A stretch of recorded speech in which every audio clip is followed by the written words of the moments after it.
Hello.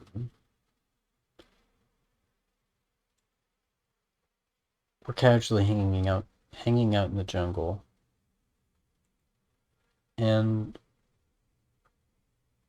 it's been a while. I've taken a break from the project. So I thought this could just be getting back into the project in a casual way. In fact, it's been so long that I don't think Twitch is even holding any of the VODs from the project at all. So why don't I just breeze through the project?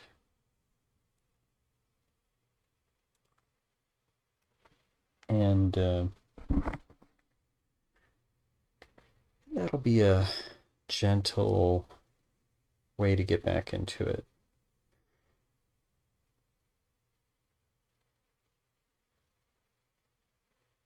I think where we are is fine. I mean, this is all a hobby, so I don't care about progress or a timeline.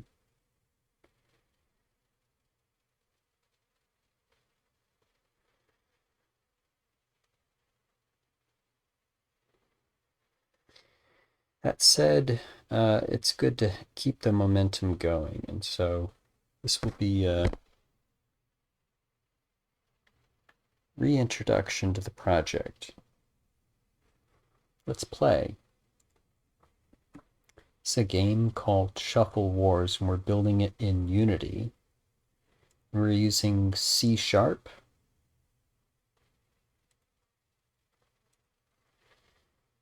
So, Shuffle Wars is a silly name. Not making any bones about that. The name will change at some point. In fact, everything we see and hear is going to change. We don't hear anything, there's no sounds yet. What we've been doing is, I guess I've been calling it systems first. The idea is I'm going to get the functionality right first. And oh, my Twitch app is doing all kinds of things I don't expect it to do. Weird. I guess it's helpful, it's just different. So, it kind of looks like something. I mean, but if you look closely, like this is not legalese, it's just garbage, you know. But there is a splash page, there is a login-esque screen. It kind of looks like. Oh, this is creating a new profile. Okay. Let's log in with a different account. It kind of looks like this is a game that is, all the bells and whistles, but clearly there's some places that are missing. You know. But we do have the ability for each player to have their own profile, and they can customize it the way they want. It's nice that way. Keeps their stats, and you can play a game. The game is a two-player card game on a table. So we're looking at a tabletop, and there are two phases of the game. One is to look at your cards and select which ones you're going to play. And then the second phase, we see these cards go into battle. Here's my opponent. They've already laid their cards down. So I'm going to select my cards. These cards have stats, power, defense, speed, health, and luck. Each of these has some stats between 1 and 10. Every card has a 10 somewhere. So if it's a speed card like this, it's got a 10 for speed, but it's also indicating it's a speed card because the border color is the speed color. There's a power card, health card, etc. I don't want to go through all the details. We've already done a lot on this game. But the core gameplay is lay down some cards that are going to go up against your opponent. So you're selecting among the cards that you are dealt. And then you can adjust, where on the table they are. You can change the lane they're in, you can change the attack position. And in that way, you're making a formation, like a battle formation. And really, this impacts how the cards are going to meet in battle. So this is a tactical decision. By lining it up this way, I can see how the opponent is lined up, and as they approach each other in battle, I can see who's going to meet who first. This card's going to go into meet the other side first. It's a little dangerous. Its health is low, but it's better. It's the best one I got. I can also set what we are calling marching orders, which is to say, given a choice of which cards to attack, go for the ones with the most power or the least defense, etc. I'm going to say least health. So I've chosen my cards, I've placed my formation, set my marching orders, and I can go to the second phase of battle where they are going to meet. Now at this point, I am clicking a button to go to the next step. I don't know if this is going to stay here when the game is done, but it's helping me now while we're developing it. So I'm watching them step by step march towards each other, and as they meet, they flip over and they battle. I didn't know what the opponent cards were, but now I do. And maybe I chose correctly. Maybe, I get lucky. Speed cards go first, right?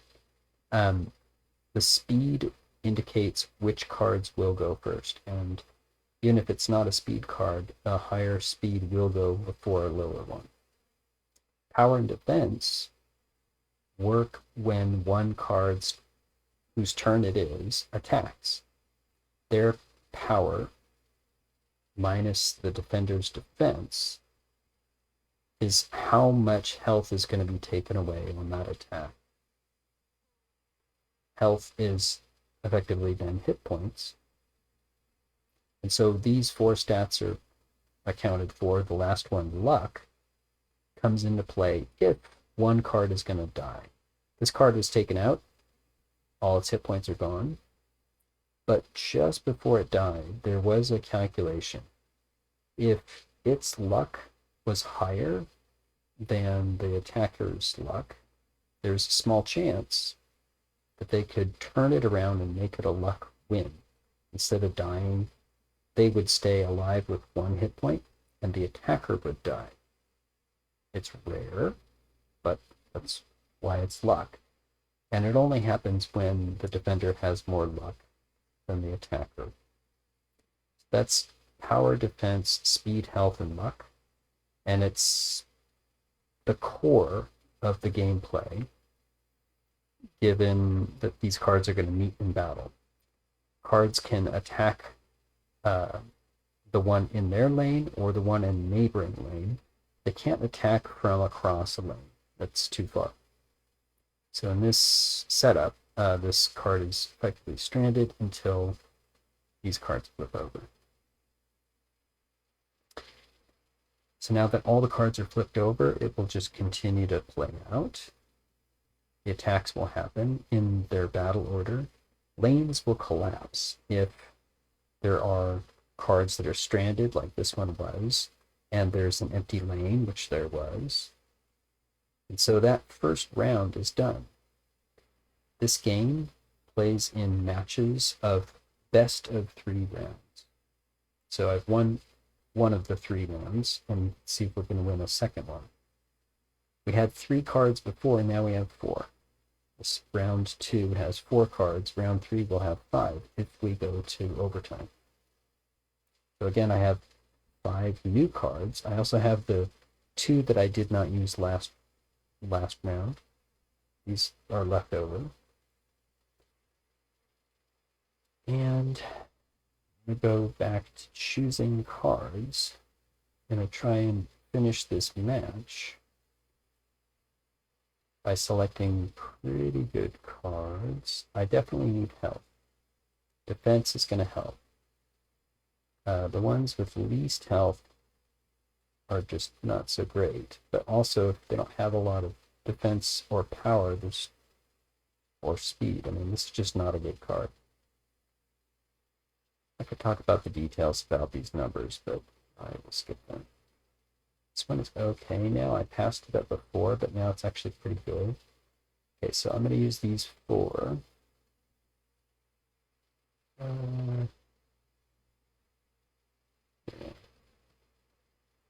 I'll use these four, and I will decide where they're going to go and what formation they're going to be in.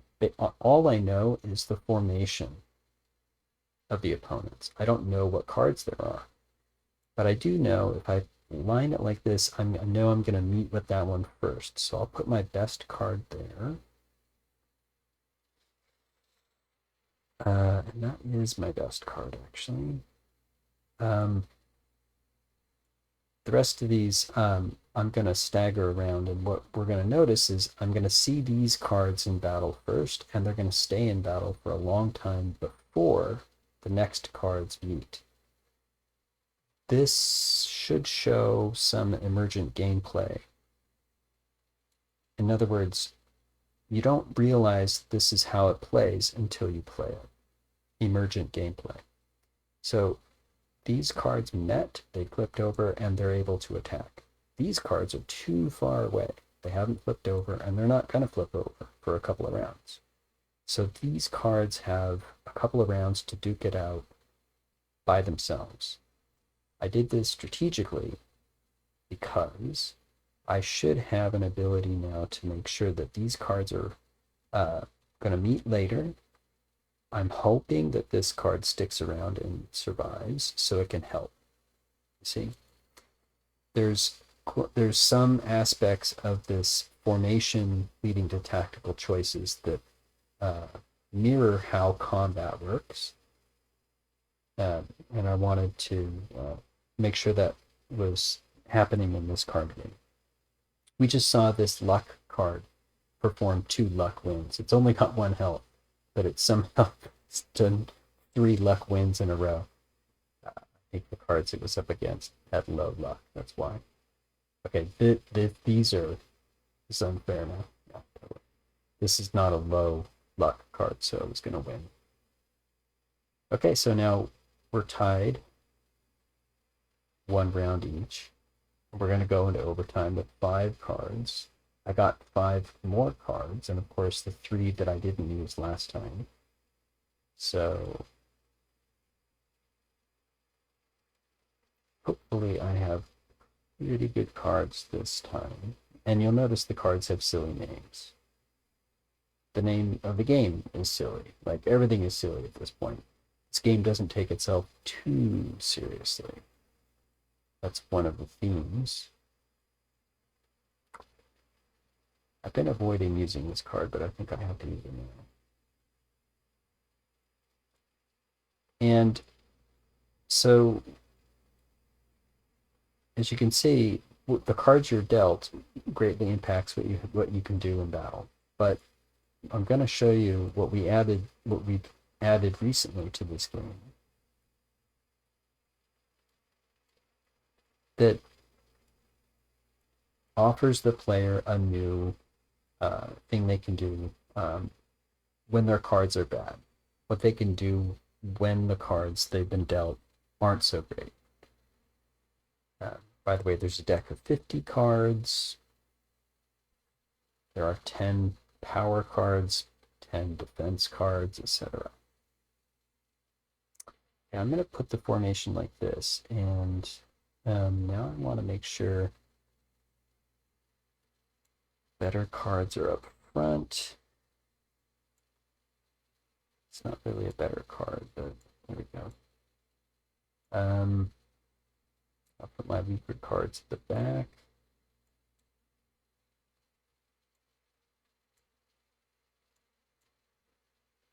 Okay.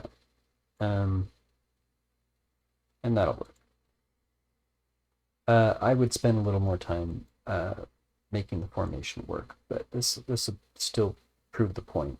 I'm still looking to split the battle and open up a lane in between with some good cards that can help each other, stick around and help each other, which should give me a card advantage and try to run the table, basically. We'll see how it goes.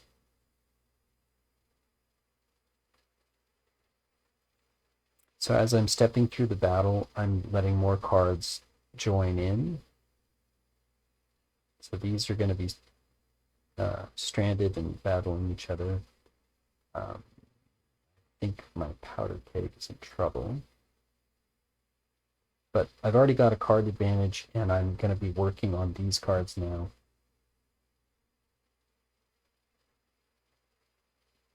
So there's a chance I could win.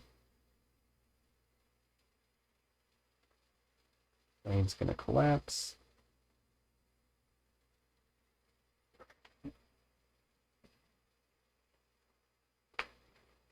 So this is rather mechanical once the cards are flipped over. The cards are going to do what the cards are going to do. It's not entirely determinative because there are luck wins. But luck wins tend to be the only thing that adds the random element to it. If cards happen to be tied in terms of their speed, there's a randomness there. So there's some luck in the battle still. Both explicit luck and just how things play out, including what cards you're dealt. But there are times when the cards you're dealt is terrible, and we wanted the player to have something they could do with that. So, hey, we won this match 2 out of the 3 rounds. And we could replay, but I'm going to return because we could continue to do quick play matches and all that. Instead, I want to show you the 2 other things that we've done along with our profile that keeps track of how well you do. This encourages the player to play a little bit longer, gain experience, that kind of stuff, win the next match, But this also encourages the player to play longer if there's a campaign and a series of quick plays, effectively, with a goal, then they might want to do that. In this case, you start along a path and you choose your path to the end. We're still developing this, but this works pretty well. It's just that I would not have this button here for the player when we're done. But this is effectively able to show that they can be different campaigns. And so you start somewhere and you go through, you're going to get to a boss. This does get incrementally harder in terms of the opponent in a minor way. The AI is not really smart. But you do go into a quick play. And if you win that, if you don't win it, you're still here. But if you do win it, you can go to the next one. So if I click on this, there is another element that encourages the player to play. It's a minor story, and it's basically a Mad Lib. These are different formats of story with different subjects and different items and different opponents, obviously. The opponent that we fight. But it's there to just sort of give the veneer of a reason why you're doing this map. And the idea is that we're helping them. And that's why we play. So suddenly it's not just a match against an opponent. There is a named opponent with a reason. That's what that illusion of story helps us get to. And again, I picked some cards, but I'm not really going to pay attention too much to that. And I'm going to try and win. The idea is that little extra bit of story helps to encourage why we're doing it. And if we lose, we're going to go back to the same opponent with the same story for the same reason to try and actually win. So when we do win, we're going to get a completion to the story and then be able to move on. That's what a campaign is all about. Gives you a little bit of story and a little bit of progression leading to the final match, which I guess we could call a boss.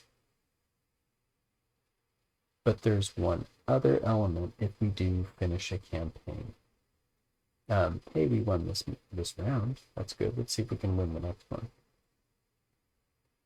So these are minor things we've added to get the player to feel like there's a reason to continue to play. That emergent gameplay, for example, about these tactics, you won't notice if you only play a few games. And we found it's easy to not see a reason to play more than a few games before you're like, I get it, I'm done. So to encourage the player to play longer was the point of the profiles, the point of the campaigns, the point of the story. And we add a little bit more to try and encourage players to play longer. If they do play longer, they will notice emergent gameplay. That's the idea. Okay, so I did win this match. And explicitly it tells me that this particular villain was defeated.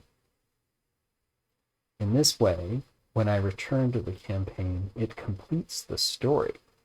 Same story, the same format, the same subject, the same villain. And it's resolved. It's, again, just a system. It's basically Mad Libs, and it's silly. But it does give the veneer of a reason why you're doing this. And now that that step is done, we can move on. Well, if we do complete this match and complete that match and complete the boss in a campaign, we will have a new campaign. But first, we collect a reward. This isn't a deck building card game, but we did think about a collectible. And the collectible would be something that could help you in battle. So here you are in battle, and you're saying, oh, the cards I have are terrible. What do I do? Well, the solution we've come up with is you can collect pearls. We wanted something other than collecting cards just to avoid confusion, frankly. But if we collect something that can totally affect the battle, in this case a pearl we can drop. We can drop it onto the table, drop it into battle. We collect pearls and perform pearl drop in the middle of battle. We just take it and drop it any time during the battle, and it does something completely overpowered. So pearls are the collectible thing in our game. This is the last thing we added, and I think it's probably good to say that this is probably the last thing we're going to add to this game before we start working on sounds and visuals and things. Because all the sounds, there are no sounds, but the visuals are all temporary. This is the screen where you can look at the collection of pearls you've gotten. This represents like 6 different campaigns this account has completed.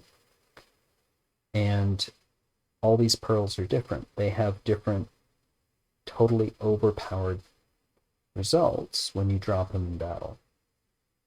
Speed boost. It's one of 5 boost pearls. Just takes all of the cards you have and boosts their stats. In this case, boosts speed by 2. So if they had a speed of 6, now it's a speed of 8. All the cards get their speed boosted, and it stays that way for that one round. So you're in battle, you're like, oh, my card's terrible. Good thing I have my speed boost, and you drop it in battle. And it changes the game. They are meant to be overpowered. Some of these do wildly overpowered results. And that would normally throw the balance of the game off. But the point is to overcome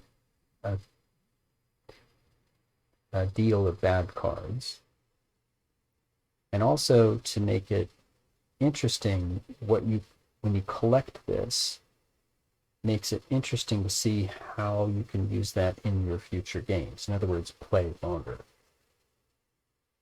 So to balance out this overpowered result, right? If this pearl is so overpowered, how come I don't just use it all the time? In fact, could my opponent use it? Yes, they could. Well, they have a cooldown. So when you drop a pearl, there's a cooldown, and it could be both a number of matches you need to play before you can use it again,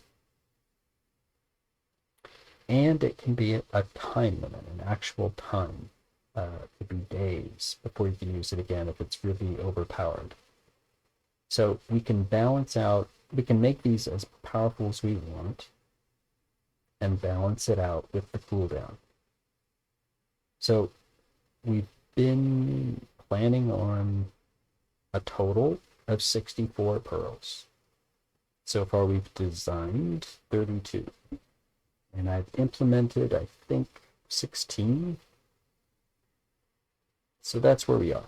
Frankly, we're developing the rules where we can take a pearl, and maybe we decide we don't want that. We put that back and grab this one instead.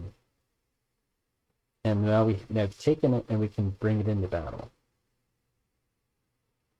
And we have this pearl we can use, and it's going to look a little bit more obvious when we do the artwork and stuff, but we have brought this pearl into battle. We're just getting the functionality to work. But I have this speed boost available. I can take it and drop it at any time. I'm actually going to wait to see what I need to do. Well, all right, I'll drop it now.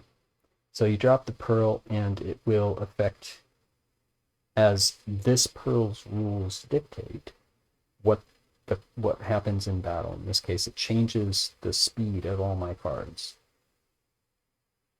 This has a limit of going up to 10, so my speed card is already at the maximum. In fact, I may not have used speed boost with these cards, but it's fine. It means that I got the first crack at my enemy, and I won largely because of that pearl drop. And that's what the pearls are meant to do. Give you an advantage when you need it. Now, if you notice, I could only bring in one pearl. And there's 2 rounds I have to win the match. So it's not, and so far that is the rule. I guess we could always change the rules. But this is roughly what the game is mechanically. And it's largely feature complete except for the implementation of these last pearls.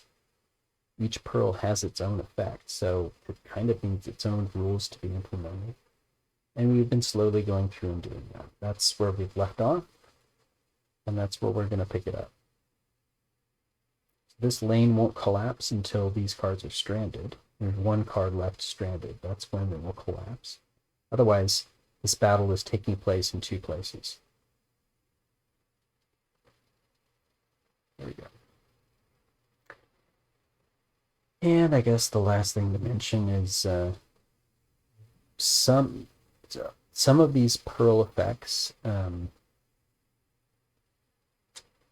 pearl effects are unique, but they do kind of borrow on some of the same rules, even though they are different. So that's good, and we've been front-loading different ones so that we can get through those rules and make this go faster, and it has, and that's good. But there is a bug that I'm going to keep an eye on. It has to do with when pearls can actually attack and damage the opponent cards. There's a bug that, long story short, there's a prototype script running the main core battle, and I've needed to refactor that for a while. known that we needed to refactor it. These pearls sort of complicated the issue because it needs to completely affect the battle, and they have to work together. So I just used this pearl, and you can see it's on a cooldown, not just that I have to play 3 matches to use it again, but I also need to spend, well, another 12 minutes before I can use it again. And it's counting down. The bug that I'm going to keep an eye on has to do with pearls that can attack, and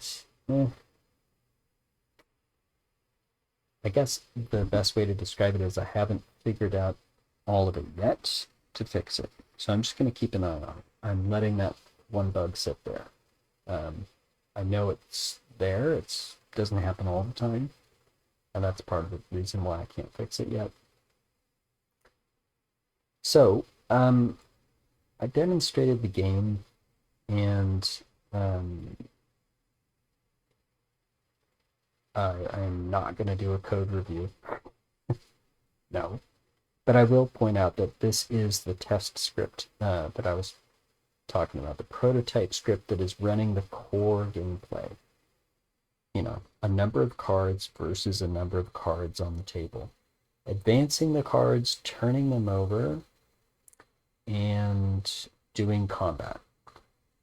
Handling rounds. That's what this one script does. It's actually too much. It should be divided up. That's part of what I want to do when I refactor. It's split this up a bit.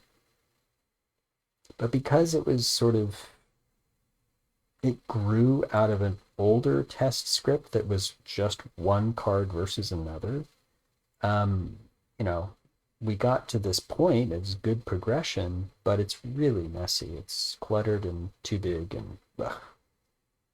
So I've known that I've needed to refactor it.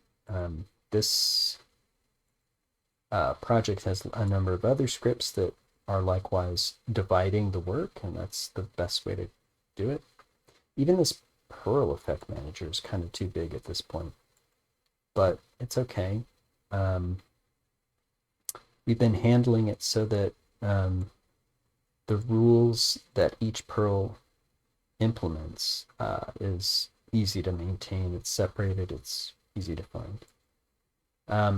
So where are we? I think we're, yeah, actually we're more than 16. I think we're close to 24, actually. Yeah, we're getting faster and faster because we've done a number of different effects, and now we're starting to repeat some of the effects in different ways and combine them in different ways so we can reuse code. But our pearls there are common pearls, like the boosts. Those are very common. And there are very rare ones at the end. So our system, when you get a pearl, it's much, much more likely you're going to get a common one. And it's very rare that you get a rare one. That's kind of how it works. So this is literally the description that you saw in the game. This is the name of the pearl, the description, and there's the cooldown.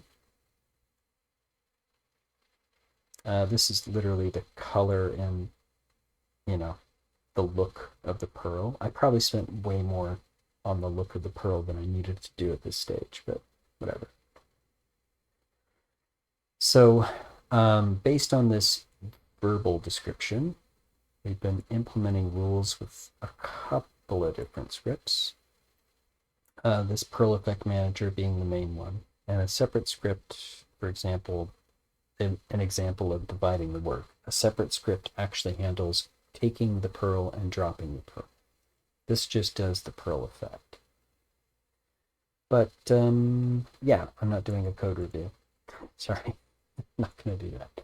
The idea is this is the game we've been working on, and I did take a break for a while. That's fine. Happy to get right back into it with the knowledge that there is a bug that I'm going to keep my eye on. It has to do with when a pearl can attack opponent cards. Totally fine. We got this. I suppose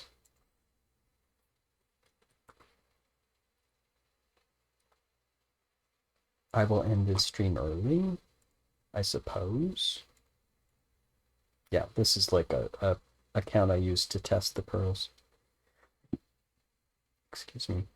So you can see the pearls have a different look, they have a different name, they have a different description. And so this is all sort of the idea that you are going to collect something that looks special, that is special, that is powerful, but then costs time and effort to get it back, kind of a thing. It's meant to be rare, it's meant to be special, it's meant to be overpowered, it's meant to be all those things, which is, in a way, a contrast to a rather simple card game. As card games go, this is not complicated. In fact, the whole point of making this game was a simple shuffle mechanic. Well, let's build a card game and let's call it Shuffle Wars. And let's start naming the cards really silly names like Powdered Keg and Tiger God. So, this is the game we're making. There's plenty of details that we've already done. If you go to YouTube, you can actually see the full archive of the development. But who would ever do that? I don't expect anyone to, frankly. This is my hobby. Frankly, I would be doing this anyway. This just happened to be the next kind of game that I wanted to make and the next way of working that I wanted to try. I guess I should explain that. I would normally design this using paper prototypes, like literally cut out cards and work it out and role play it before I code it, because coding it takes time. And although you can see the computer running the rules, and that's nice to evaluate it, it takes so much time to get to that point that if you need to make a change, that's just more time. Much faster to paper prototype, rapid prototype. That's how I normally work. This project has been a chance to try something called Finding the Fun, which I have wholesale rejected my entire career because it sounds absolutely ludicrous to spend the time on something that you are quite likely going to change. And this is a lot of time to build up the functionality on stuff. And we have made changes and then recoded it. And that has been the way we've been doing this project. Having done it, I can see some of the advantages and why people might advocate for this. I still would only take the best of that and use rapid prototyping to do things quickly. In other words, take what works from this method of working, but not so slow. So anyway, we have functionality first and finding the fun. In a way, that's how we understood that we needed to have collectibles, and that's how we understood that we needed to have profiles. It's how we understood it's how the core gameplay evolved, frankly, because we understood that we needed lanes to collapse. We understood the need to set the formations to mirror actual troops going into combat and the tactical logistics. It's how we understood that campaign was going to be necessary and that story was going to help. It's how we understood that we needed collectibles. Finding the Fun had its advantages, but I got to be honest, I would be getting there much faster. With some new insights, I suppose, having done this. Yeah. But yeah. Okay. So I've yapped plenty. Again, this is Unity. We work in C Sharp, and we're making a battle card game called Shuffle Wars. If you enjoy watching an ape fumble around in code and playing with silly names of cards and things like that, and in the future you want to see the art develop, you want to see the sound and the music develop, please follow and show up on stream, make yourself known. You can even be a part of making this game. Heck, we even have a Perl creation tool you can download. We have a YouTube, we have a Discord, and Discord has a download for this free application that I made with Safe to simply make the Perl, design your own Perl, design the look of it, design the name of it, design rules, and I'll put it in the game. That's my promise to you. We'll make it work. And yeah. So have fun, do well, be good, take care. Follow, like, subscribe, retweet, whatever you need to do. But show up on Twitch because although you might be seeing this on YouTube, and I know actually I know at least a dozen or more people follow me on YouTube and watch those regularly. Um, if you're interested in game design, as the schedule shows, if you're interested in game development, meaning making stuff, whether it's art or music, other sound effects, or programming, we talk about these things and you can be a part of it. And that's how you learn. And, gotta be honest, I've been doing this for a while and I enjoy helping people learn how to do this. And we also play games. In fact, I'm probably going to play Valorant later today. And I'll stream that, I guess, for a while. Okay, so take care, be good. See ya.